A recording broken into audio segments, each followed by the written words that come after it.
ప్రస్తుతం నేను ఢిల్లీలోని పాటియాలా కోర్టు దగ్గర ఉన్నాను. పాటియాలా కోర్టుతో పాటు మరో 3 డిస్ట్రిక్ట్ కోర్టులకి బాంబు బెదిరింపు కూడా రావడం జరిగింది. ప్రస్తుతానికి ఈ బెదిరింపులు అనేది మెయిల్స్ ద్వారా వచ్చాయని చెప్పేసి పోలీసులు చెప్తున్నారు. ప్రస్తుతానికి పాటియాలా కోర్టు దగ్గర ఉన్నటువంటి సిచ్యువేషన్ చూస్తున్నాం. ఇక్కడ ఇటు ఆర్ఎఫ్ ర్యాపిడ్ యాక్షన్ ఫోర్స్ సంబంధించినటువంటి టీమ్స్ కూడా చేరుకున్నారు. మరోవైపు బాంబ్ స్క్వాడ్స్ కూడా ఇక్కడికి చేరుకునేటువంటి దృశ్యాలు కనిపిస్తున్నాయి. వెనకాల ఉన్నటువంటి ప్రాంతం పాటియాలా కోర్టు. ప్రస్తుతానికి బాంబ్ స్క్వాడ్స్ అందరూ తనిఖీలు కూడా చేస్తున్నటువంటి ఆ దృశ్యాలు కూడా మనకి స్పష్టంగా కనిపిస్తున్నాయి. అంటే ఈ కోర్టు సంబంధించినటువంటి హియరింగ్స్ జరుగుతున్నాయి కాబట్టి ఆ హియరింగ్స్ అంతా కూడా నిలిపివేశారు. దాదాపు 2 గంటల పాటు ఈ యొక్క హియరింగ్స్ని కూడా ఆపివేస్తున్నట్టు కూడా కోర్టు నిర్ణయం కూడా తీసుకున్నటువంటి పరిస్థితి నెలకొంది. అయితే ఈ పాటియాలా కోర్టుతో పాటు మరో 3 కోర్టులతో పాటు 2 సిఆర్పిఎఫ్ సంబంధించినటువంటి ఈ కోర్ట్స్ని కూడా ఇటు స్కూల్స్ని కూడా ఇటు బెదిరింపు మెయిల్స్ వచ్చినట్టు కూడా ప్రస్తుతానికి పోలీసులు చెప్తున్నారు. ఏదైతే డానేష్ అనే వ్యక్తిని నిన్న ఎన్ఐఏ అధికారులు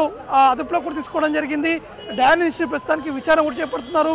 మరోవైపు ఆ డానేష్ని ప్రస్తుతానికి ఈ పాటియాలా కోర్టు దగ్గర కూడా తీసుకొస్తున్నటువంటి నేపథ్యంలో ఒక్కసారిగా ఈ మెయిల్స్ రావడంతో పోలీసులందరూ అప్రమత్తమయ్యారు. ప్రస్తుతానికి ఢిల్లీ పోలీసులతో పాటు ర్యాపిడ్ యాక్షన్ సంబంధించినటువంటి టీమ్స్తో పాటు ఇటు ఎన్ఐఏ సంబంధించినటువంటి టీమ్స్, ఫోరెన్సిక్ సంబంధించినటువంటి నిపుణులందరూ కూడా ఇక్కడికి పాటియాలా కోర్టు దగ్గరికి చేరుకునేటువంటి ఆ దృశ్యాలు కూడా మనకి స్పష్టంగా కనిపిస్తున్నాయి. కాబట్టి పోలీసులు ఒక్కసారిగా అలర్ట్ అయ్యారు.